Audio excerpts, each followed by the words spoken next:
Welcome to Geopolitics with the Gods.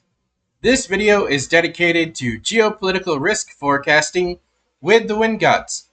If you haven't watched any other videos in this series, then this video won't make sense. This video is also different from the previous videos in this series. You do not need to memorize the wind gods, but I am going to list a bunch of different wind gods in this video, and I will likely mispronounce some of the names, so I apologize in advance. My Polynesian and Celtic skills are a bit rusty or non-existent, but I highly recommend researching any wind gods that catch your eye. Most people do not know this, but wind gods are likely one of the oldest god archetypes on the planet. Most civilizations and cultures have wind gods. Indo-Europeans, Indians, Chinese, Japanese, Western Europeans, Africans, ancient Greeks, ancient Romans, Mexicans, North Americans, and South Americans all have wind gods. Wind gods can be found wherever there are humans. Some cultures like ancient Greece and ancient Rome have multiple wind gods. Wind gods have always been important to humanity, but they are stronger near the sea, on the steppes, and in deserts. I live in Arizona, and wind gods have always dominated here. Wind and the wind gods have become associated with spirit, fate, divine will, kings, and consciousness. I just wanted to give a bit of history for this video because I have a strong fascination with the wind gods. However, you do not need to know all the wind gods for this series. You do not need to know the history of wind gods either. There is no memorization involved in this video. What you need to know is that the wind gods are chaos. They are chaotic and unpredictable, just like the wind can be if you live in the desert like I do.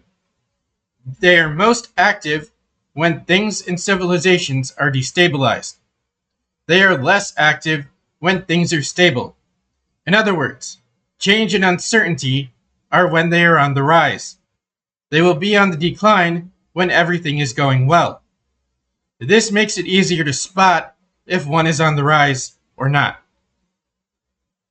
Wind gods are on the rise during periods of mobility, transition, exploration, trade expansion, warfare, ideological upheaval, spiritual experimentation, and maritime or atmospheric awareness. They are on the decline during periods of stability, bureaucracy, rooted agriculture, legalism, institutional religion, and centralized order.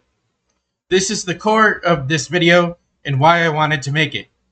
If you are doing geopolitical risk forecasting, then being able to spot the rise or decline of a wind god is important. If you can do this well, then you will be better than everybody else in the geopolitical or political risk space. Why?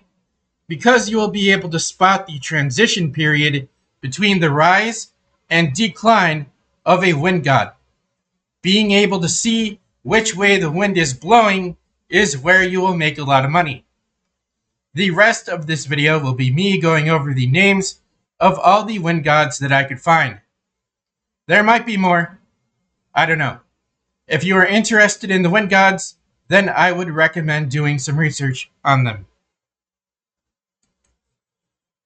So for Greek and Roman, we have Aeolus, Boreas, Notus, Zephyrus, Eurus. And for Roman specifically, we have Favonius, Aquilo, Auster, and Volturnus.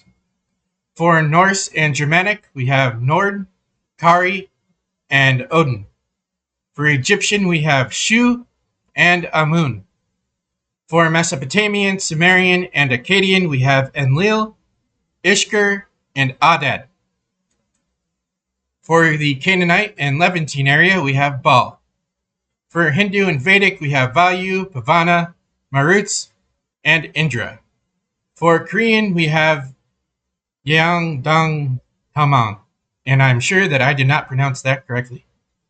For Japanese, we have Fujin Shinasuhiko, and Shinatobe. For Chinese, we have Feng Bo, Fei Lian, and Feng Popo. For Polynesian and Maori, we have Tahirimatea and La Mau Mau, and I did not pronounce those correctly at all. For Aztec and Mesoamerican, we have a kettle and Quetzalcoatl. I'm sure I didn't say that correct either. For Maya, we have Huracan. For Inca and Andean, we have Wairatata. For Slavic, we have Stribog. Celtic, we have Veho Patis. For Finnish, we have Ilmarinen and Ilmatar. For Yoruba and West African, we have Oya. For Native American, we have Nilchi and Huracan. For Persian and Iranian, we have Vayu, Vata. And for Celtic, we have Lug and Mananan Maclear. Thanks for watching and have a fantastic day or night.